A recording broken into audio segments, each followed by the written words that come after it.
पूरे हिंदुस्तान में 958 बच्चे यूपीएससी में सिलेक्ट हुए हैं। उनमें से जामिया इस्लामिया में जो रेजिडेंशियल कोचिंग एकेडमी चलती है उसके भी 38 बच्चे सिलेक्ट हुए हैं। जैसे ही आप लोगों को मालूम चलता है, ये खबर आती है, उन सब लोगों में खुशी की लहर दौड़ जाती है जो लोग जामिया इस्लामिया से प्यार करते हैं। क्योंकि ये कोचिंग जो यहाँ दी जाती है वो इसलिए बहुत अहम है कि जो बच्चे कोचिंग इंस्टीट्यूट पे बहुत ज्यादा खर्च नहीं कर सकते, आप लोगों को मालूम है लाखों की फीस होती है, वहाँ बिल्कुल मुफ्त में बच्चे यहाँ कोचिंग हासिल करते हैं। हमारे साथ AR राजा मोहिउद्दीन है, जिन्होंने पूरे हिंदुस्तान में 7वीं रैंक हासिल की है। पूरे हिंदुस्तान में इनकी रैंक 7वीं है। सबसे पहले बहुत बहुत मुबारक हो आपको। शुक्रिया सर, शुक्रिया। आपको ये अंदाजा था कि मैं इस रैंक में आऊंगा? नहीं sir, I didn't expect this rank actually. Sorry, थोड़ा हिंदी बहुत मुश्किल है। मैं नहीं सोचा था 7th रैंक। मैं सोचा था I will be in the list में कुछ भी जगह पे I might be there, but then इंशाल्लाह I got 7th rank, which is very good thing for me. Yes sir. आप कहाँ के रहने वाले हैं? चेन्नई से हूँ, तमिलनाडु चेन्नई से है। मैं इधर 2 साल है। मैं 2023 में इधर आ गया, फिर 2 अटेम्प्ट इधर दे दिया। 2024 का अटेम्प्ट भी दे दिया, वो उसमें प्री नहीं हुआ मेरा। देन 2025 फिर से मैं दे दिया, इसमें रैंक 7 आई गॉट। अपनी फैमिली बैकग्राउंड के बारे में बताएं। मैं डॉक्टर हूँ, मैं सिंगल चाइल्ड हूँ, अकेला हूँ। मेरा father and mother both of them are professors, currently they are principals working in the government of Tamil Nadu. आप MBBS डॉक्टर हैं? हाँ, मैं MBBS डॉक्टर। कहीं पे आप कर भी रहे हैं, प्रैक्टिस भी कहीं कर रहे थे क्या? नहीं, मैं 2022 में ग्रेजुएशन कंप्लीट किया, फिर 22 में अभी तक प्रिपरेशन में हूँ। तो डॉक्टर बहुत कम यूपीएससी में जाते हैं। डॉक्टर वो अपना क्लिनिक खोलते हैं, कहीं नौकरी करते हैं। आपने कैसे डिसाइड किया कि डॉक्टर होकर भी मुझे यूपीएससी में जाना है? मैं लास्ट ईयर इंटर्नशिप में मेरा इंटर्नशिप कोविड पैंडेमिक में कोइंसाइड होगा, सो उसमें मैं I could see the people का pain that they are facing. COVID pandemic में क्या क्या problems they are facing, so वो मेरा मोटिवेट किया, यूपीएससी करना पड़ेगा, थोड़ा सा लोगों को हेल्प करना पड़ेगा। So this came to my mind, so I started preparation for UPSC. UPSC में ये होता है थोड़ा वाइडर स्केल में काम करना पड़ेगा। डॉक्टर में एक ही पेशेंट को हमको relief we can give, but in UPSC I can help lakhs of people, so that was a logical thing to me, so I started preparation. इसी से मेरा सवाल ये है, आमतौर पे लोग कहते हैं कि ये सर्विस करेंगे, खिदमत करेंगे, गरीबों की मदद करेंगे, चूंकि आप इंशाल्लाह आप ऑफिसर बन जाएंगे तो आप गरीबों की मदद करेंगे, लेकिन बहुत सारा देखा गया है करप्शन आ जाता है बीच में। अभी आप कह रहे हैं कि डॉक्टर में एक आदमी की खिदमत करते हैं, हम कई पूरे शहर की खिदमत करेंगे, तो ये करप्शन जो आ जाता है उसके बारे में क्या कहेंगे? I think it depends on the personal mindset that I have.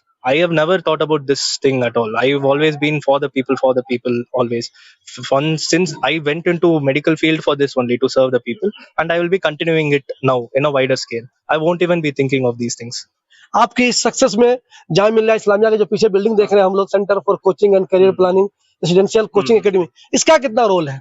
ये बहुत बढ़िया रोल था। The professor incharge Samina Banu ma'am, I am extremely thankful to her. 2023-24 में मेरा प्रीलिम्स नहीं हुआ, so उसके बाद I went and met her.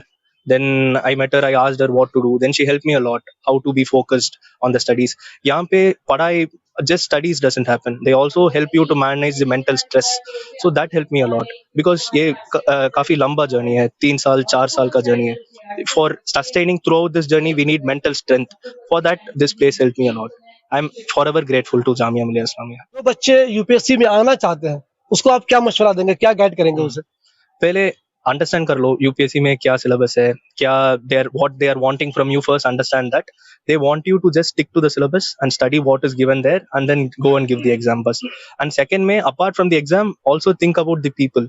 Don't just think this as the goal. This is just the beginning. So मैं कुछ भी नहीं अचीव किया, this मेरा पहला starting step है. So I have my service of 30 years left more to do for the people.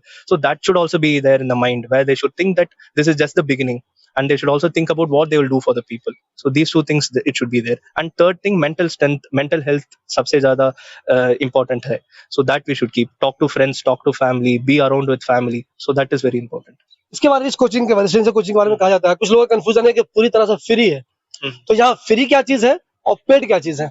ये पूरा फ्री नहीं है। Per month rent is 1000 rupees, खाने का 2500 रुपीज, टोटल 3500 पर बस, उसके अलावा कुछ नहीं? कुछ नहीं है। कोचिंग की एक पैसे की फीस कुछ भी नहीं? कुछ भी नहीं, बिल्कुल 3500 पर मंथ।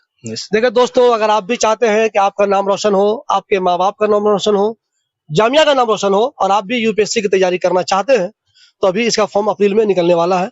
आप भी अप्लाई कीजिए, अभी अपने आप को टेस्ट कीजिए कि मैं कितना तैयार हूँ इसके लिए। सबसे पहले चीज तय कर लीजिए आप कि पहले आपको डिसाइड करना होगा आप यूपीएससी में क्यों जाना चाहते हैं। और फिर इन तरह के लोगों का जिनकी 7वीं रैंक आई, सोचिए पूरे हिंदुस्तान में 7वीं रैंक पे आए हैं आप, कितने अहम आदमी के साथ मैं आपको इंटरव्यू दिखा रहा हूँ। आप इनका इंटरव्यू देखिए, इनसे सीखिए, इनके बारे में जानिए और फिर आप भी तैयारी कीजिए ताकि एक दिन आपका भी नाम रोशन हो, जैसा इन्होंने अपना नाम आज रोशन किया है, अपने माता पिता का नाम रोशन किया है और जामिया का नाम रोशन किया है। ऐसे ही यूपीएससी का रिजल्ट आता है जब लोगों को ये मालूम चलता है कि इस बार आरसीए से कितने बच्चे सिलेक्ट हुए। उसके बाद जो लोग भी जामिया मिल्लिया इस्लामिया से प्यार करते हैं वो सब खुश हो जाते हैं और आप देखेंगे जैसे ही ये रिजल्ट आता है पूरी दुनिया में लोग इसको शेयर करने लगते हैं, लोगों को मुबारकबाद देने लगते हैं, खासतौर पर जामिया मिल्लिया इस्लामिया को भी मुबारकबाद देने लगते हैं।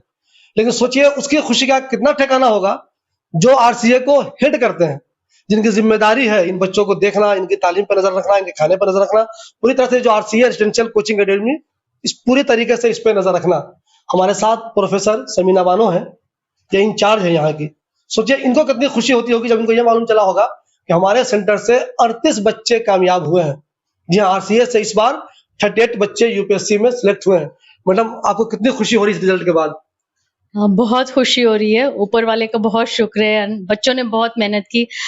Honourable vice chancellor sir Mazhar Asif sir और हमारे esteem registrar sir Mohammad Mehtab Rizvi Alam sir, मतलब इन लोगों का जो सपोर्ट है और गाइडेंस है ना, उसकी वजह से ये आरसीए को जिस तरह से एक एबल वे में अच्छी तरह से बच्चों के लिए जो कोचिंग और जो भी स्ट्रैटेजी बनानी है वो पॉसिबल हो पा रही है।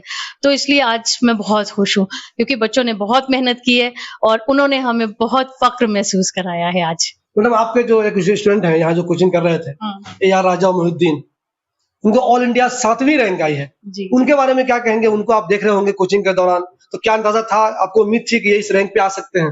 ये बहुत ही अनप्रिडिक्टेबल है, हालांकि कि किसका क्या यूपीएससी का, और ये खुशी तो ऐसी है जैसे ही पता चला राजा गॉट 7th रैंक, जैसे कहते हैं ना एक्साइटमेंट और एक खुशी। हम लोग अभी बात भी कर रहे थे राजा और मैं, हम लोग यहाँ टीम के साथ, कि वो क्या फीलिंग हुई, वो बहुत डिफरेंट होती है। कई साल का मेहनत होता है, बच्चे बहुत मेहनत करते हैं और कहते हैं ना कि यूपीएससी ऐसा है कि आप गिरते हैं उठते हैं गिरते हैं, पर परसिवरेंस रहती है।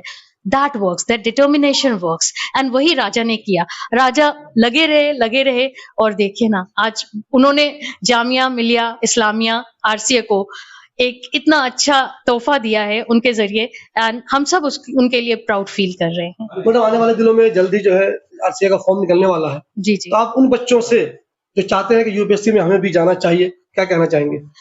मैं ये कहना चाहूंगी कि हमारे जामिया का अप्रैल में नोटिफिकेशन आने वाला आरसीए के लिए, और all over India entrance test होता है और दूर दूर से बच्चे आते हैं। इसका जो इथॉस है ना, जो इसका पर्पस है आरसीए का, वो ये है कि ऐसी जगह से बच्चे लाएं, वो बच्चे जो कभी सोच भी नहीं सकते कि दिल्ली में अफोर्ड कुछ कर पाएंगे, आरसीए उन्हें वो प्रोवाइड कराता है, जहां फ्री कोचिंग होती है और एकोमोडेशन मिलता है, और ये चीजें एक सिस्टमैटिक वे में। और जानते हैं, यही नहीं, जो इथॉस है आरसीए का, जो इकोसिस्टम है, एक दूसरे के साथ मिलके काम करना और पढ़ाई करना, सीनियर जूनियर जो काफी साल से स्ट्रगल कर रहे हैं, कुछ नए बच्चे आए हैं, मिलके जो एक दूसरे के साथ कंपटीशन के बजाय कोऑपरेशन, वो एक जो यूनिक चीज है वो आरसीए की है। तो और आप सोच सकते हैं कि कोई बच्चा जो गांव में है, जो सोच भी नहीं सकता है कि वो कहीं,